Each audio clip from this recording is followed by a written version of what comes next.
Hey there guys. Today we're working on this 2016 Can-Am Defender. I believe this one has it's the HD8 or the 800cc twin engine in it. And the reason I'm working on this is that it's not charging, so it it's not charging the battery, and it will run, for a week or so, kind of under the battery charge, and then when that runs out it won't start or run anymore. So I just wanted to kind of maybe go through the steps of, if this happens on yours, maybe the kind of the logical progression of troubleshooting and kind of what I found so far. So obviously guys, replacing the battery is like the first go-to that people will try, but it's always good to load test it first, make sure that battery is actually bad. In this case, the battery is good. So this one actually has like the factory Yuasa, a made in USA Yuasa battery. These are actually pretty decent batteries that I've found in motorcycles and side-by-sides and stuff. They generally last a long time, and this one's less than a year old. So I was suspicious that this wasn't actually a battery problem. And you can test batteries a couple different ways. What I've got hooked up to it is just one of the resistive style load testers. I know people don't like these for automotive because they don't quite generate enough load, but like 100 amp unit here on this little battery, this is plenty of load, probably close to what the starter draw is. So for those of you guys who haven't used one of these before, we've got the battery hooked up now. When you apply the load with the switch here, you should see the needle pull down, and you hold it for a certain amount of time, and then you kind of read the CCA reading in this kind of stepped progression of numbers there. So you could see we're maybe in the 7 or 800 CCA range, and this battery is actually only rated, I believe, for 400. So this battery is testing fine. When you guys load test a battery that's actually bad, what you'll see is that the needle will just plummet like crazy if the battery can't take a load. You want the battery to be charged before you do this test. But this battery sure looks pretty good to me, so we kind of moved on to the next step of troubleshooting. So the next question obviously is, is the alternator and voltage regulator good? So you come back here on these, and I'm kind of already partly into this project here, guys, but the voltage regulator is the next step in the chain that kind of sits on the frame like this when it's hooked up normally.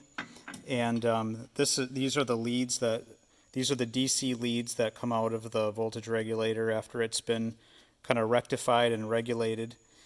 So what I did next was I pulled this connector off of the voltage regulator, and I stuck my multimeter leads in here with alligator clips on those two pins. You can tell which one's positive and negative by the wires on here. When I did that test, I also ran a heavy alligator clip just to the case, to the frame also. I wasn't sure if this voltage regulator grounded itself through the frame, so I wanted to make sure it had a ground. And when I did that, guys, and I started the engine and let it idle, what I got was my regulated DC out. I was only getting 5.5 volts coming out of the voltage regulator. When I kind of revved it a little bit, maybe 3,000 to 4,000 RPM, I was getting 8 to 9 volts, but still not very good output there. Definitely not charging the battery. And when I had my multimeter on, my system voltage here at the battery, as soon as I started it, I could see, maybe like my 12.6, 12.7 volt battery pull down to like 12.4 just running the ignition system. So clearly not doing anything. When I couldn't find a tech manual online for this particular model, guys, but I found one out there for a Renegade 800, which I think is a similar engine, and Can-Am was wanting to see 12.5 to 15 volts at the battery. Normally you guys will see 14, mid 14s would be a really typical voltage range for something that's actually charging correctly. But yeah, what was coming out of this plug here was only 5 at idle, clearly a problem. But No, that doesn't necessarily tell you that the voltage regulator is bad. It could be the AC coming out of the alternator is not good. So I moved on to that next. I left this unplugged, and I pulled out the connector that was connected to this, which is what's coming out of the stator, internal to the engine, and that line kind of looks like this. This is the plug that goes into the voltage regulator. And what I did on this one, I can maybe just hook it up here. When I tested it on the side by side with the engine running, if you guys look at the plug here, pins 1, 2, and 3 are my pins 1, 2, and 3 on the output of the stator there. I should mention, when you do this test, guys, you've got to go to AC voltage on your multimeter. So you want to put your multimeter on the V with the squiggle on it, because you've got AC coming out of the alternator, and then your voltage regulator rectifies it and regulates it down to your 14 volts that's supposed to be charging the battery. But anyway, you'll typically see much higher AC voltages coming out of here. And when I went across 1 and 2, 2 and 3, and 1 and 3, you just take your multimeter leads, and this would be 1 and 2, this would be 1 and 3, this would be 2 and 3. You just go between those with your multimeter, and you see what you're reading. And I had one field that seemed like it was generating correctly. I had one that kind of seemed iffy, and then one that was definitely a major issue. My neighbor actually has a 2023 version of this side-by-side with the same engine, and we pulled his alternator output wire off, and we did the same test on his at idle, and we were getting 18 to 19 volts across all of these phases. So this was clearly an issue. We could see right away. But then the other thing that you can do, guys, is you can check resistance across each of these phases here. So that's what I got for my resistances. And then the other thing to check is whether your windings are grounding out to the case. So when the alternator is like in the side-by-side yet, what you would do is you would take your ground for your multimeter and put it somewhere to a good chassis ground. When I was testing it, I just kind of used this valve cover bolt here. That was a good ground, but probably just about anything would work. Now that I've got this, now that I've got it out of the side-by-side, I can kind of show you, similar to what we were doing. So what you're checking in this test, checking resistance to the case, is whether something is shorted out in the stator itself. So if you take your multimeter and you go to, we'll go to the diode check. I actually like this one because it's real audible. You also kind of get an audible sound when you get something that is making connections. So OL means open, no connection. If I put my positive lead on the case, this should be a direct short. Probably got some oil on here, not good connection, but yeah, you should see kind of zero ohms with a direct short. So if you check each of these leads to case, so we can do that here. Stick our lead right on the pin here. So I'm in pin 1 right now. I've got a direct short to case. Lead 2, same. And lead 3 the same. So I'm seeing all 3 phases shorted out to ground or case on this. If I actually go to like the resistance measurement, I think maybe this one gives me a little bit more accuracy. So let's see here. Let's try this. There you guys can see more like the numbers I was getting before. So this is the leg 1, 0.3 ohms. Leg 2, 0.4. And then I'll show you what I'm doing here. Leg 3, 0.6, 0.7. So it seems like all phases here are shorted to the body. So I knew something was up even before I pulled this thing out. It almost seems like maybe this first phase is like a direct short to the case, and maybe the other two are slightly different because maybe those windings are shorting out to this winding and maybe not directly to the case. But anyway, so after I took these measurements that you guys see on this paper here with the alternator still, the stator, still present on the side by side. And I'll just maybe kind of go through the process of pulling this thing out of here. So once I knew I had to get in there, as you guys know, get this out of the way. As you guys know, there's a bunch of body work here. It's probably best to pull your rear wheels off so that you can pull that shock off that mounts right here, that kind of gas spring that connects to your dump bed.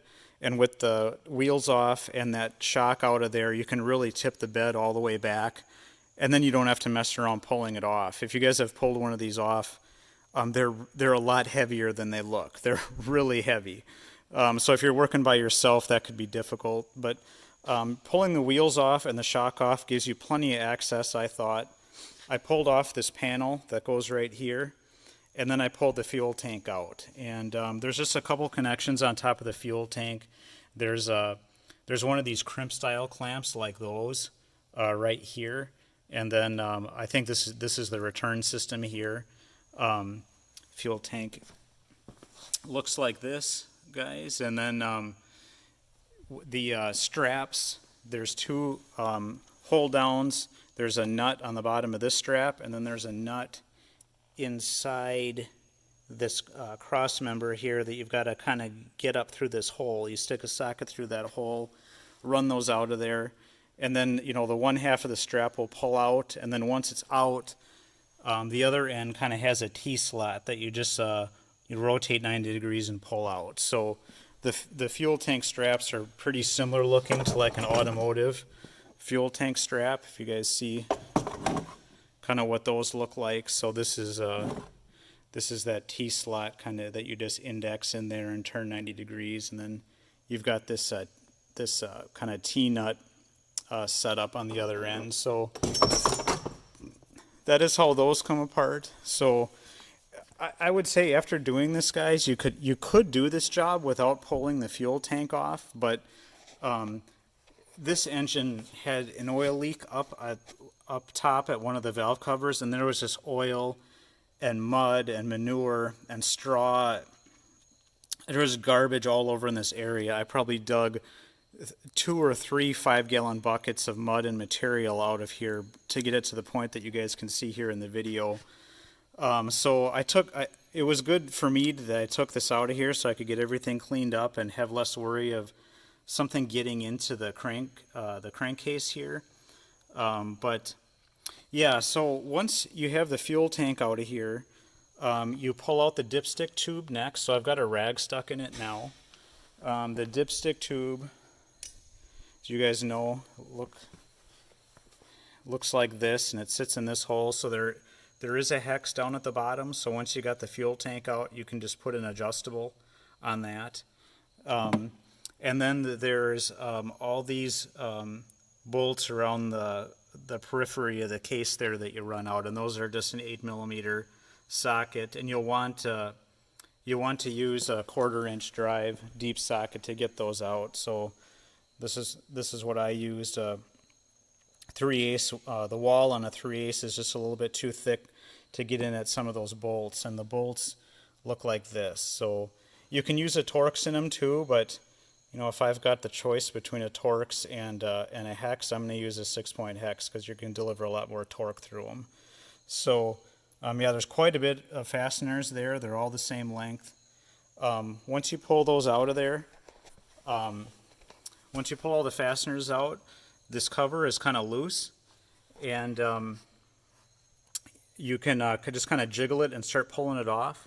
When I pulled mine off, these starter drive reduction gears stuck into the cover that I was pulling off. So once you've got the cover off, you can pull them out of the cover and then put them back in place here. And also, guys, when you're pulling that cover off, these like dowel, these shafts here that the gears spin on, they kind of stick in there because of suction. They're a pretty tight fit, so with the oil in this cavity and suction, when you start pulling this cover off, it feels like there's something hanging up. Initially, I thought it was maybe like the stator, grabbing onto the magnets, but I think what it actually was these dowel pins were sticking in with suction on both the cover and the inside the bore there, and that was kind of making it difficult. So as you're pulling the cover off, guys, just kind of wiggle it and kind of keep working it back and forth, and it will pop off, and then you can stick your gears back in there. This is this gear here that the starter engages has a one-way bearing on it. So that's how you get away without a Bendix on this style, with the starter always in contact. While you're in here too, guys, I should have mentioned this earlier. It's good to drain your engine oil first. So this is that your oil drain plug is down here. When you pull this cover off, you're going to lose all your oil anyway, so you might as well just drain it beforehand, so you're making less of a mess. And then while you're in here, it's also a good time to pull your your oil filter out of there too, just because the access is just so much better than when you're trying to do this with the fuel tank in place. So it actually wasn't too bad. It took maybe 2 hours or so to kind of get all this body work off and fuel tank out, and kind of to the point that you see here. So it wasn't terrible.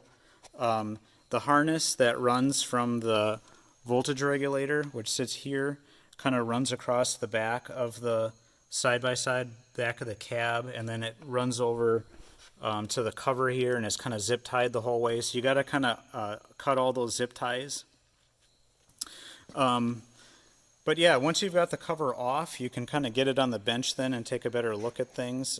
This is the cover that I've been talking about pulling off. It also has, I think, a speed sensor on it. So I've got it cleaned up. There's a green gasket that goes all around the cover here, and that gasket in my situation here came off really nice. I could just kind of chip it off. It wasn't stuck real bad. So I've got a little bit more cleanup to do, but this one's almost ready to go back on. And then the stator sits inside of this thing. So you guys can see the stator sits in here like that. And there's just 3 more of these kind of 8mm screws that hold it in. So you just pop those out of there. And then there's a little like wire hold down that holds the wire down at the bottom. So you just pull those out with Phillips screws, and then you can pull this whole thing out of here. So when I pulled this out, I could see there were a bunch of burnt up poles on here. When I looked at these replacement ones online, there were a lot of them that didn't have any insulation on the windings. It just kind of looked like they were dipped with that clear coating. So it seems like the OEM Can-Am ones kind of are dipped with kind of this gray, kind of thick, I guess, winding insulation. And I don't know why this one burned up. I know that this side-by-side went through a battery earlier this year, and maybe this stator was just getting overworked trying to keep that old battery charged up. Or I think this one too maybe has some aftermarket lights. Those are just LEDs though. So I don't know if it's just age or load, or maybe it was that other battery that killed this, but you guys can see the kind of the burnt up windings there. And as soon as I pulled this out, I could smell that it was burnt too. And if you pull it over, you guys can see how melted a lot of that insulation is. So somewhere probably around here we're getting the insulation's melted off, and we're getting case contact, which caused it to ground out like it was and kind of give me that crappy AC output on a couple of those phases. So I have a new one of these on order, and since I kind of got into this project videoing this project a little bit late here maybe I'll do a little bit more detailed job kind of on the reassembly. But that was basically how it came apart. Wasn't too bad. And yeah, I think that's probably it for this segment, guys. I'll come back maybe after I get my parts. I've got oil filter and oil and some O-rings, and I've got a new gasket on order for this cover and the stator, obviously. So once those all come in, we will put this thing back together. All right, guys, we got parts today. I've got the new stator installed here, and I got a new gasket. Just installed the stator and put that little wire hold down back in there. I noticed on the original, the stator leads coming out of this casing, there was like a clear adhesive that was used around this grommet from the factory. So I just dabbed some black, some Permatex Ultra Black RTV around it, just to help that thing seal, and I shoved that in there. And I just wanted to show you guys what the stator is supposed to be reading here. So on this new one, well, let me show you the part number here quick. So the OEM part number for this Can-Am factory stator is this guy right here, 420685632.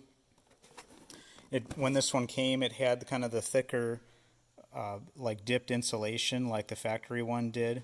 It looked like those crappy China ones like on Fleabay and stuff just had like the really thin clear dip coating. So this does look kind of like a thicker, hopefully more robust. Hopefully this one lasts the rest of the life of this machine. And I wanted to show you guys what a good one measures just for comparison. So here was that page from the before when we had the problem. And I'll fill this out here as we kind of go back through the reassembly, but I'm measuring 0.3 ohms across all of the phases on the new one, no variability. And then when I measure resistance to case, I've got open, like you should. You know, there shouldn't be any windings grounding out to the case. So just to show you guys what that looks like here, so you take your multimeter, put it on resistance check. Oil means open. And I've got the negative lead alligator clipped to the kind of to that iron core of the stator there. And as I kind of probe each lead here, we'll just probe one, for example. You can see we stay open there. I'm just going to probe each lead. Open, probe the third lead. Open. So this is what you should see, guys, if you're testing your stator in the side-by-side. And I'm going to go ahead and throw a little bit more RTV on that grommet, put our gasket on and slap this thing back together. And I'll be back when we've got things running and we can take some running measurements again. Okay, we got this cover installed now. I just wanted to show you guys what it looked like here. You can see the RTV squeezing out there. I put another small bead on the back side of the grommet just so that it was sealed all the way around. From the factory there, it looked like they had applied something there. I think in the previous segment, guys, I forgot to show the part number for that green gasket. This is the Can-Am part number for that gasket for reference. Just for putting this cover on, one thing I'd suggest, guys, when you're doing this job is put a couple of the bolts in around the edges, maybe 2 or 3. Maybe even 4 of them before you attempt to try to put the cover into place, because initially, guys, when I pulled this cover off, I thought that it was the starter reduction gears that was kind of hanging up when I was pulling it off, but when I put it back on, I could definitely feel the magnetic pull from the armature on the alternator there pull the stator into place. So once you get it close, guys, this cover just snaps into place as those magnets pull it in, unless you're really strong and holding it back. So you don't want to pinch your gasket when it slams forward like that or kink it. So it'd be a good idea to put a couple of these bolts in to make sure that gasket is sitting square before the thing sucks in like that. Maybe if you had a second person to hold back on it, it'd be less of an issue. But if you're working by yourself, you might want to put a few bolts in there and maybe with some grease and RTV to make sure that gasket's in place. So I put the cover on there. Before I put the cover on, I did install the oil filter and cover with a new O-ring and a new filter in there. It's a lot easier to do it with this this big case off. So yeah, put your oil filter in there first, and then once your cover is installed, then you can put your dipstick tube back on. And I just filled this back up with oil and just checking for leaks here. Everything looks dry so far. So that's kind of how the cover went back on. There's a lot of wiring here in the way. So there's the speed sensor that you got to hook back up again. There was another sensor here up above that I disconnected to kind of get the harnesses apart.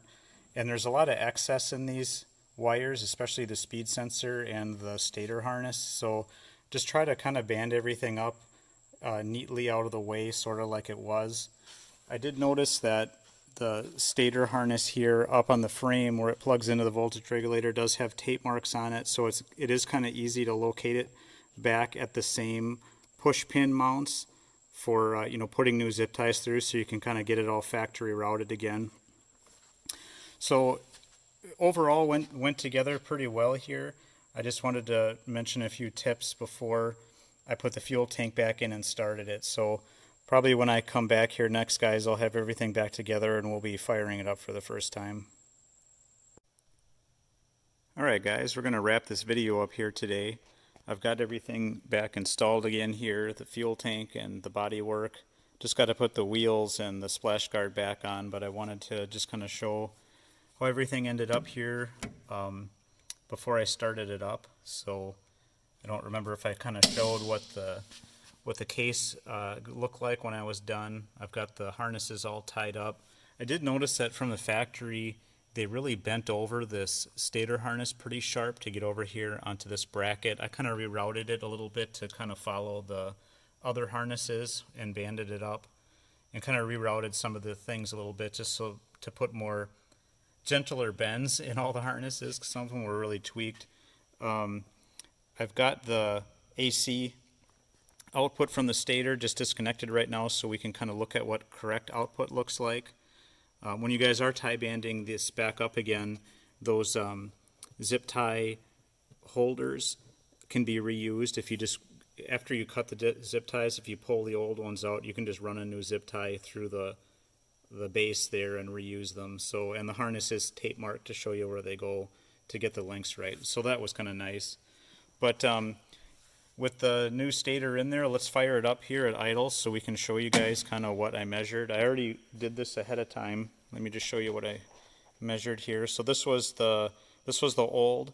You guys might remember that we had a pretty poor output on these first two phases, and kind of a little bit of fishy output on this one.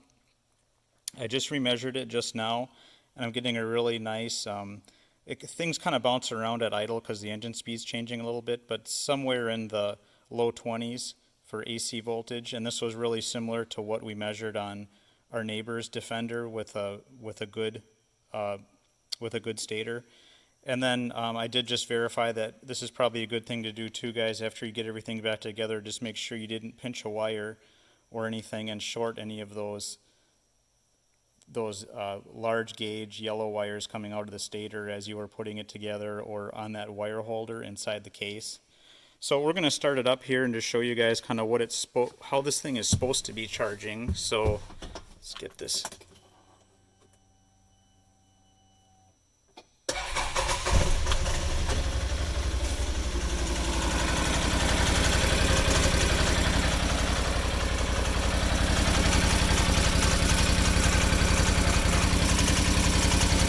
So guys, here's the output from those phases 1 to 2.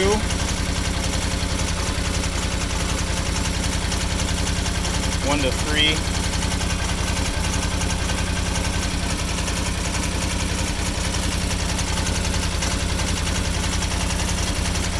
And then 2 to 3. So that's what you guys should see there. Also, if you check one of the phases to ground, put your ohmmeter or your multimeter back on ohm check, you should still find open, should say open when you check it to a good ground. Like I was using this bolt here before on the valve cover. I think I'm getting kind of a funny reading there because it's running, but when it's not running, you'll see that it's just say OL. I'm going to pull this out of here so you guys can see the DC voltage. I just stuck these little spades in here. I'm just going to pull those out. And we're going to plug this AC voltage back into the regulator. You guys hear the engine lug down once you started charging? So yeah, let's check the, just gonna set you guys down here for 1 second. Just gonna put an alligator clip on at least, let's put it on both of these here. So guys, we'll pull this seat up.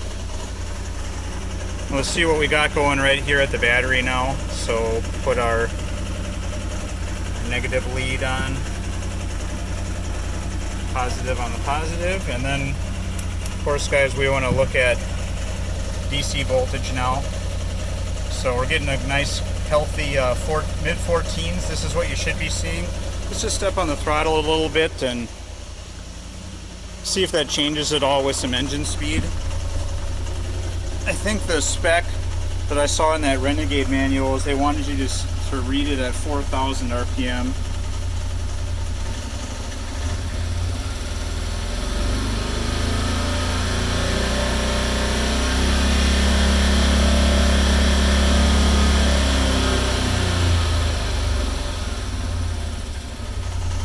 So that was up to 4,000 and back down again. So looks like the voltage regulator is doing a pretty good job there.